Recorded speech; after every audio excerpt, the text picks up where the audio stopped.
በትራምፕ አድሚኒስትሬሽን ብዙዎቻችን አንዱ ፌስ ከምናደርገው ብዬ የምጠብቀው የ601 ኢንአድሚሲቢሊቲ ግራውንድን እንድንጠይቅ የመገደድ ሁኔታ ይመስለኛል። ምንድነው 601 ቤዚክሊ የሚሸፍነው?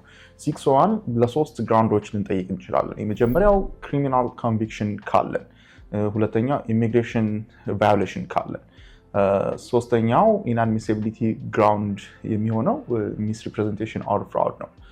እስቲ በጥቂቱ ልዘርዝ። የመጀመሪያው ሚስዲሚነር ኦር ፌለኒ ኮንቪክሽኖች ካሉን ለኢሚግሬሽን ቤኔፊቶች ወይም አሜሪካ ውስጥ ለመቆየትም ሆነ ወደ አሜሪካ ለመምጣት እና የተለያዩ የኢሚግሬሽን ቤኔፊቶችን ለማግኘት ብቁ አንሆንም። ሁለተኛው ሚስሪፕሬዘንቴሽን ኦር ፍራውድ ነው። ቤተሰቦቻችንን ካልገለጥን ስንጠየቅ ከዚህ ፊት ትዳር እንደነበረን ልጆች እንደነበሩን ደብቀን ወደ አሜሪካ የመጣን እንደሆነ ኦር የተለያዩ የውሸት አፕሊኬሽኖችን ለዩኤስሲአይኤስ ኦር ለመንግስት ፋይል አድርገን ከነበረ እንደገና ኢሚግሬሽን ቫዮሌሽን ስታተስ አችን እዚህ ውስጥ ወይ አሜሪካ ውስጥ እያለን ማለት ነው ኤክስቴንድ አድርገን ከቆየን ያለ ፈቃድ ኢንአድሚሲቢሊቲ ግራውንድ አለብን ማለት ነው። እነሱን የማስነሻ መንገድ ነው። 601 የፎርም ስም ነው። ነገር ግን ዩኤስሲአይኤስ ይሄን የ601 ዌቨር ፎርምን ተቀብሎን ዲስክሬሽነሪ ዲሲሽኑን ለመወሰን ብዙ ተጨማሪ ዶክመንቶችን ይፈልጋል።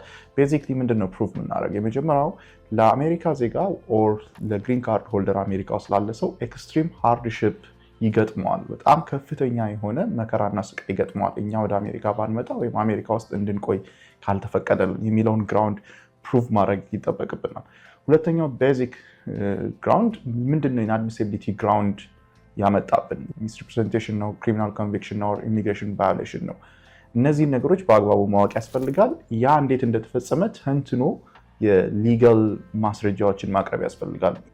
በጣም መሰረታዊ ማተኮር ያለብን ነገር 601 ዌቨር መብታችን አይደለም። ኢትስ ኤ ፕሪቪሌጅ ዩኤስሲአይኤስ ዲስክሬሽነሪ ውሳኔ የሚወስንበት ነው። ማለትም ዩኤስሲአይኤስ በቂ ኤቪደንሶች ያስገብተንለት እንኳን ሪጀክት ሊያደርግ ይችላል። ከዚህ በተጨማሪም ይግባኝ የማይባልበት አፒል የሌለበት ፎርም ነው። የመጨረሻ ውሳኔ ነው ዩኤስሲአይኤስ በዚህ ላይ ከሰጠ በኋላ ዳግመኛ ወደ አሜሪካ ለመምጣትና አጀስት ለማድረግ ወይም አሜሪካ ውስጥ ቆይተን አጀስት ለማድረግ ማንችልበት ነው። ብዙ ሰዎች ፎርሙን ብቻ ሞልተው ኦር ጀስት ሊትል ኤክስፕላኔሽን ብቻ ሰጥተው የሚያስገቡ አሉ። ይሄን ዩኤስሲአይኤስ ዲናይ ሲያደርግባቸው ብዙ ጊዜ ተመልክተናል። አፒል ስለማይደረግ ከማዘን ውጭ ምንም ማድረግ አንችልም።